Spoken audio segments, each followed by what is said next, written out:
네, 주요 이슈를 골라서 이해하기 쉽게 키워드로 풀어보는 뉴스픽 시간입니다. 한보성 기자 나와 있습니다. 자, 첫 번째 키워드 먼저 볼까요? 네, 첫 번째 키워드 적자인데 무료입니다. 네. 충남도의 시내버스 얘기입니다. 충청남도가 어제 초중고 학생들에게 시내버스 요금을 모두 지원하는 방안을 검토하고 있다고 밝혔는데요. 모든 청소년에게 버스 요금을 전액 지원하는 구상은 광역자치단체 가운데 충남이 처음입니다. 예, 도내 전체 청소년이면 일단은 수도 많겠고 예산이 꽤 필요할 것 같은데요. 네, 도내 초중고 학생은 모두 25만여 명, 사업에 필요한 1년 예산은 170억 원에서 250억 원으로 추정됩니다.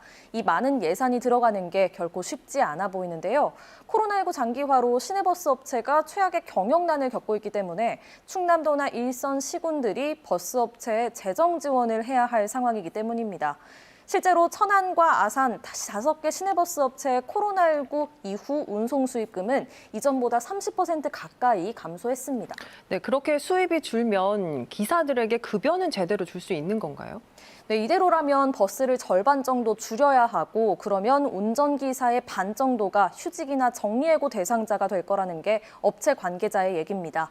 현재도 천안시와 아산시는 체불임금을 지급하기 위해 올해 재정지원금을 모두 투입한 상태인데요. 이준일 충남버스운송조합 이사장은 오는 6월 충남도 올해 2차 추경 예산에 버스 재정 지원을 반영해야 한다고 호소하고 있습니다. 어려운 학생들을 위해 교통비 부담을 덜어주는 복지 정책, 물론 중요하죠. 하지만 한쪽에선 시내버스 적자를 보전하기 위해 자치단체마다 세금을 들여 재정 지원을 해야 하면서 다른 한쪽에선 학생들의 교통비를 무료화한다는 게 아랫돌 빼서 윗돌 괴는 격이라는 지적이 나오고 있습니다. 현실성 없는 선심성 정책인지 아니면 꼭 필요한 복지 정책인지 지역 사회가 함께 고민해 봐야겠습니다. 알겠습니다. 자, 두 번째 키워드 바로 볼까요? 네, 바로 두 번째 키워드 보겠습니다. 사건의 전말입니다. 지난 1일 한 네티즌이 흰 차가 민폐 주차를 하고 연락도 받지 않았다면서 올린 사진입니다. 네. 당시에 주차할 곳이 없어 자신의 차량을 바짝 붙여서 주차를 했다는데요. 쇼스트인 흰색 차주가 뒤늦게 나타나 적반하장으로 자신에게 화를 냈다고 주장했습니다. 많은 사람들이 이에 공감해 화제가 됐는데요. 지난 7일 이 글을 올린 사람이 공식 사과문을 발표했습니다. 예, 말하자면 글쓴이가 피해자인 셈인데 왜 사과문을 올린 건가요?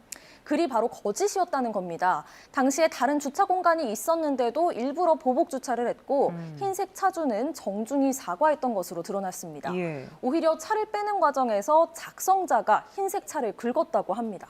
예, 그러면 처음에는 왜 거짓 글을 올렸다고 합니까? 좀 허무하게도 관심 끌고 싶었다는 이유였습니다. 이런 사례가 처음은 아닙니다.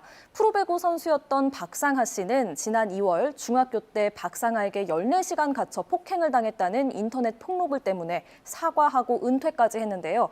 이 작성자 박 씨와 모르는 사이였지만 학폭 문제를 공론화하기 위해 거짓 폭로를 했다고 뒤늦게 밝혔습니다.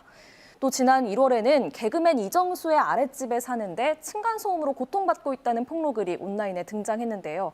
이 글의 작성자 역시 이 씨의 아래층 거주자도 아니었고 일면식도 없는 사람이었습니다. 예, 인터넷상의 거짓 폭로가 왜 이렇게 잇따르는 걸까요?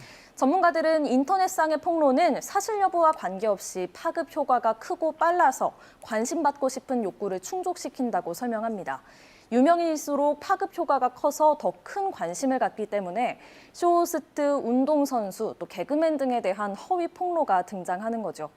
관심받기 위해 한 거짓말, 누군가에게 극심한 정신적 고통을 줄 수 있고 사회적으로 불필요한 논쟁도 불러올 수 있습니다. 거센 비난이나 엄중한 처벌에 앞서 의혹이 진실로 확인될 때까지 기다리는 누리꾼들의 안목도 필요하겠습니다. 지금까지 뉴스픽이었습니다.